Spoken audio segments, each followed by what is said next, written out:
Hi and welcome to a day in the life of Tiptoe, my 21-year-old tortoise. Today we're doing some house reno to prepare for winter weather. He came over to say hi and get some good boy pets, and then it was time to get to work. As you can see, we have some very makeshift fixes going on right now, but we're gonna insulate it more to keep the cold out. We started by popping open the lid, and we have a little piece of wood that helps keep it open because it is heavy.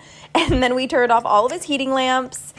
His house stays up at about 90 degrees, so these lights are great, and we also have a pig heating pad as well that we keep on the lowest setting.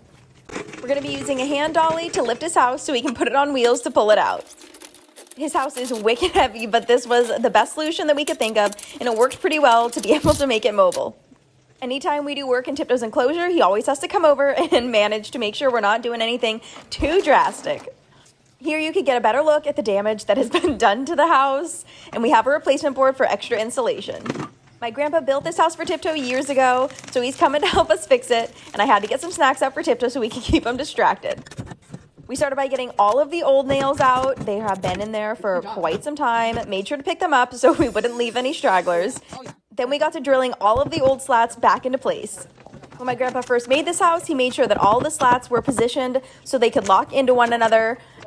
Clearly, Tiptoe is very strong because he unlocked all of them.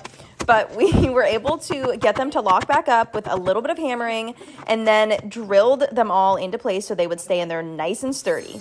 Once we got the sides drilled in, my grandpa started drilling in the middle section, and I made my way inside Tiptoe's house to make sure they were positioned correctly. The slowest slat was pretty damaged, so that one was a bit tricky, but we were able to get it to work.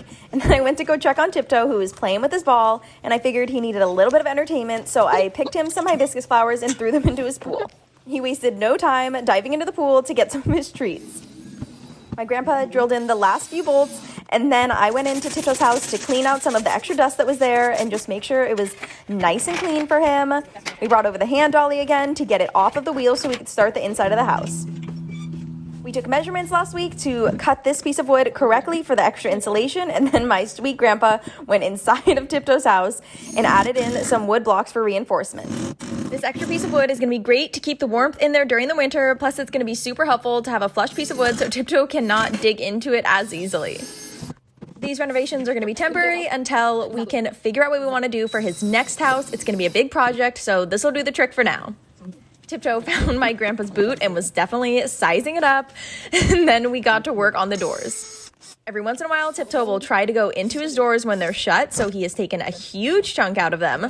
But I think that having this one will be super helpful, just nice, fresh, new. Once that was bolted in, we added a few extra strips of wood to the outside to make sure that there were no areas where cold air could flush in. Next up is a new fresh coat of paint.